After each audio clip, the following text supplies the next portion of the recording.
few weeks, the last few days, and it's a process that certainly bothers me. It bothers me to no end. In the last 30 years, we had a superintendent by the name of Dr. Larry Leverett, who believed in community engagement and who did everything he could to bring the community into the process. And I believe that that's a recipe that leads to very good outcomes. And so we have an acting superintendent, assistant superintendent, who took it upon herself to engage the community.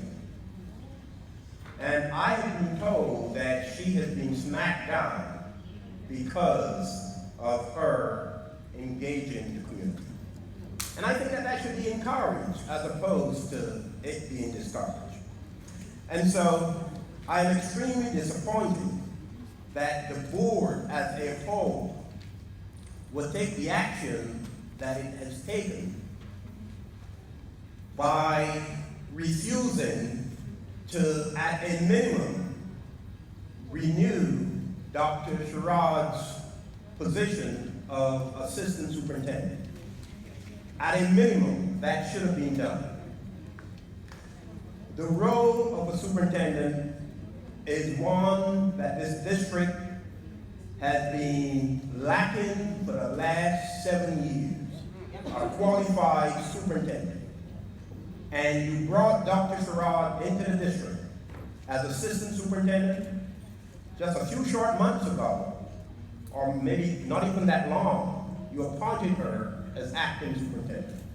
I don't know what has happened in the course of the last few weeks that has so polarized this board and Dr. Sherrod. What I do know is that as mayor of the city, every door that I have knocked on over the course of the last few months, the question that I am asked each and every time is, Mr. Mayor, what are you going to do about the state of education in our district? And so the community expects me to be involved in some way. I know that I don't have an official role in education, but a role that I have played over the last 18 months is identifying individuals who I believe would do a good job, a job that will lead to transformation in our school district. And if that isn't happening, I am very disappointed. And the people who I reached out to and who joined me in that effort, that goal of bringing transformation to the district, they hold me accountable. And so I have a burden on my shoulder that I must carry.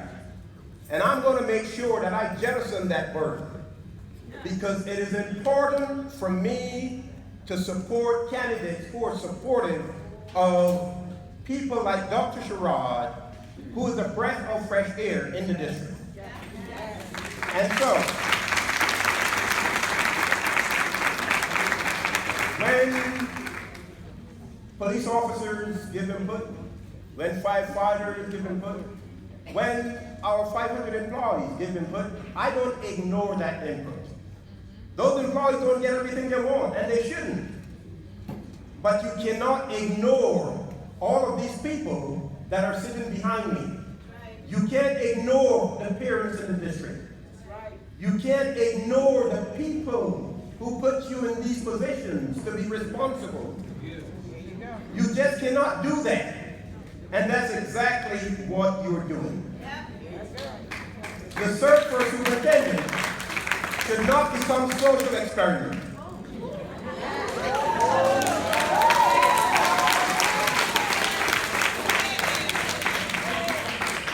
Motion to extend. The pursuit of excellence is what this board should be hell-bent and hell-focused on. And that's all that should matter.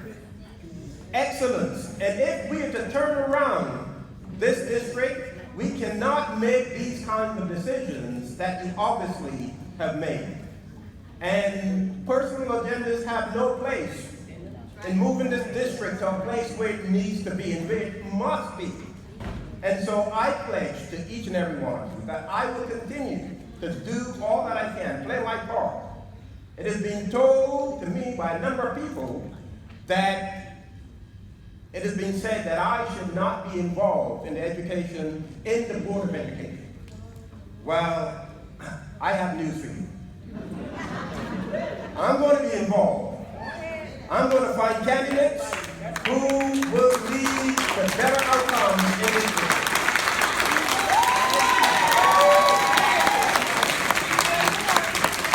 And filing deadline, I believe, is July 31st. And so, know that I have the best interest of this school district at heart. And when I listen to someone like Mr. Vandermeer, who has been in this district, I believe he said since 1961, and when I listened to the emotions in his voice this evening, it was very painful, because he knows this district better than most. He has been here. He's invested his time here in this district. Not just him, but his wife. And so, board members, I'm extremely disappointed in your actions, and I know that there was a better way, and you did not have to treat Dr. Sherrod the way you did.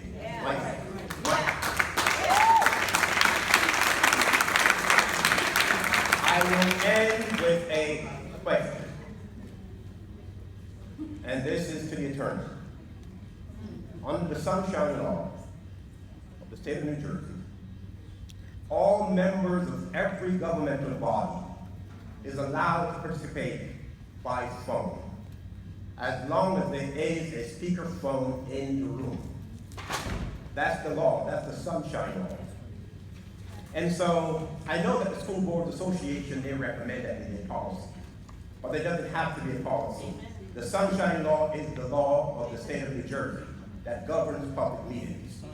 And so, my question is, if 5 members of this board were to call each other on the phone, is that a public meeting? Is it a legal meeting or is it an illegal meeting? If it were advertised, would that make it a legal meeting? That's my question. And so, to help inform your response, and I'm sure that you know what the answer is, under the Sunshine Law, if 5 members of this board, which is the majority, were to call each other on the phone and have a discussion about board meeting, under the Sunshine Law, that is an official meeting. It might be an illegal meeting if it wasn't advertised. And so since members speaking on the phone to each other constitute a meeting, there is no reason why Carmen Cedar Paz should not be allowed to participate in this meeting this evening. And no